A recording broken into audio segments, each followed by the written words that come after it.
Hello प्यारे बच्चों, आज हम डिस्कस करेंगे इलेक्ट्रोकेमिस्ट्री के अंदर लेक्चर नंबर 3। आज का अपना टॉपिक रहेगा electrolysis of aqueous copper sulphate.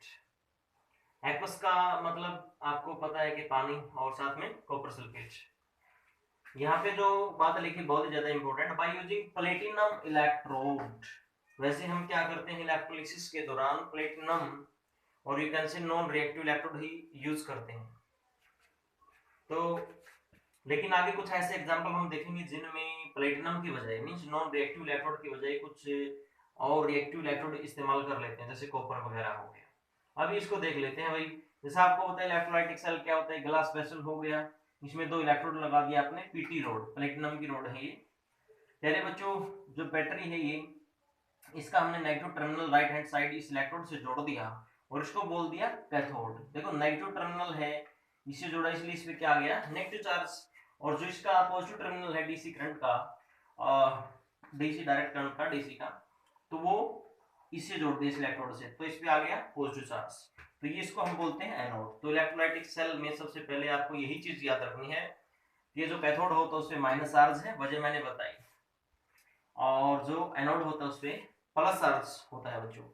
यहाँ पे आपने ए क्यों लिखा हुआ, copper sulphate, aqueous copper sulphate ले लिया भाई। ठीक है, ये बात हमें समझ में आ गई है। और एक चीज और दिखा रखी, इसमें जो इलेक्ट्रॉन्स हैं, ये देखिए इलेक्ट्रॉन्स ये मूव कर रहे हैं एनोड से कैथोड की तरफ। तो देखिए बच्चों, सबसे पहले क्या करेंगे आप, ionization according to ionization theory.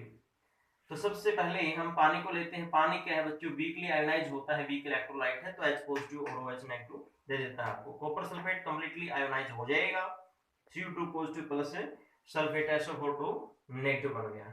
अब होगा क्या भाई, रिएक्शन हम देखेंगे at cathode at anode. Cathode में क्या रिएक्शन बनी, आपको पता है कैथोड में देखो नेगेटिव चार्ज, इसलिए कौन जाएगा भाई, ये दोनों जाएंगे उधर। लेकिन बच्चों दोनों जाएंगे, ठीक है, सही बात है, मगर फाइनल प्रोडक्ट कौन सा बनाएगा, जिसका डिस्चार्ज पोटेंशियल कम होगा वही इलेक्ट्रोड के ऊपर जाके न्यूट्रलाइज होता है और फाइनल प्रोडक्ट बनाता है। अब बात ये है, डिस्चार्ज पोटेंशियल कॉपर 2 पॉजिटिव का है लेस लो, इसलिए यही फाइनल प्रोडक्ट बनाएगा। जैसा रिएक्शन में आपको दिखा रखा है, Cu2 positive, copper 2 positive plus 2 electrons, copper बन गया भाई। तो इसका मतलब ये हुआ जो कैथोड है उस पे कॉपर डिपॉजिट हो जाएगा। देखो इधर लिखा हुआ है रिडक्शन कोमा पीसी, पीसी मतलब प्राइमरी चेंज।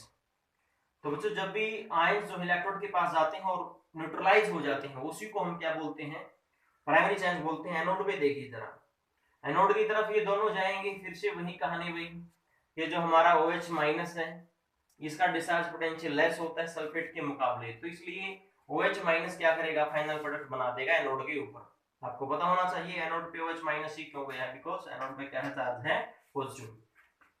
अब यहाँ देखिए एनोड पे होगा ऑक्सीडेशन, 4OH नेगेटिव लिए हमने, 4OH बन गया प्लस 4 इलेक्ट्रॉन्स, ऑक्सीडेशन हो गया, and this is called primary change, because ये 4 स्पीशीज थी, इलेक्ट्रोड के पास गई, न्यूट्रल बन गई, उसी चीज को हम प्राइमरी चेंज बोलते हैं। अब ये बच्चों रिएक्टिव है, अनस्टेबल है, तो OH जो है फर्दर किसमें चेंज हो जाता है भाई, वाटर प्लस ऑक्सीजन के अंदर, this is called secondary change. अभी देखिए नेट कंक्लूजन हम क्या निकालेंगे, कि जो जब हम इलेक्ट्रोलिसिस करते हैं एक्वस कॉपर सल्फेट के बाय यूजिंग प्लेटिनम इलेक्ट्रोड, तो हमें कैथोड पे बच्चों कॉपर मेटल मिलती है, ये डिपॉजिट हो जाती है उधर, और एनोड पे हमें ऑक्सीजन गैस मिलती है। ये चीज है भाई। अब थोड़ा आगे हम बढ़ते हैं भाई। अब हम क्या करते हैं, यहाँ जो प्लेटिनम इलेक्ट्रोड आपने लिया है, इसकी बजाय अगर हम क्या कर लें, इसकी बजाय बच्चों हम कॉपर की रोड ले लेते हैं। किसकी रोड ले लेते हैं भाई, कॉपर की रोड ले ली, मान लीजिए by using copper, copper electrode, Cu electrode, copper के इलेक्ट्रोड्स आपने यूज कर लिए, ये रहा भी कॉपर, है ना। तो फिर क्या होगा देखते हैं, कैथोड पे एज इट इज रिएक्शन होगी, नो प्रॉब्लम, सेम रिडक्शन होगा, कॉपर आयन जो है ये सॉल्यूशन के अंदर से उधर जाएंगे कैथोड के पास और इलेक्ट्रॉन्स लेंगे, कॉपर बन जाएगा, रिडक्शन होगा। एनोड पे चेंज आएगा, एनोड पे क्या होगा, ये दोनों जाएंगे, मगर एनोड बना हुआ है किसका, कॉपर का, तो हो क्या जाएगा भाई, इन दोनों के मुकाबले है ना, कॉपर का खुद का ही ऑक्सीडेशन हो जाएगा, और कॉपर का अगर ऑक्सीडेशन हो रहा है तो रिएक्शन क्या बनेगी प्यारे बच्चों, एनोड में रिएक्शन अब ये बनानी है आपको, कॉपर सॉलिड फेज में Cu2 पॉजिटिव बन गया प्लस 2 इलेक्ट्रॉन्स, तो मतलब ये क्या हुआ भाई आपका ऑक्सीडेशन, नो प्रॉब्लम, ऑक्सीडेशन हो गया। अब देखो भाई क्या फर्क आया, जब आपने यहाँ पे प्लेटिनम का इलेक्ट्रोड लिया था तब यहाँ क्या बना था, ऑक्सीजन गैस, और OH नेगेटिव ने रिएक्शन की थी। लेकिन जब कॉपर का इलेक्ट्रोड ले लोगे ना, कैथोड पे तो रिएक्शन सेम बनेगी, नो प्रॉब्लम, मगर एनोड पे क्या हो जाएगा, जो कॉपर इलेक्ट्रोड जिसका बना हुआ है कॉपर का, उसका खुद का ही ऑक्सीडेशन हो जाएगा।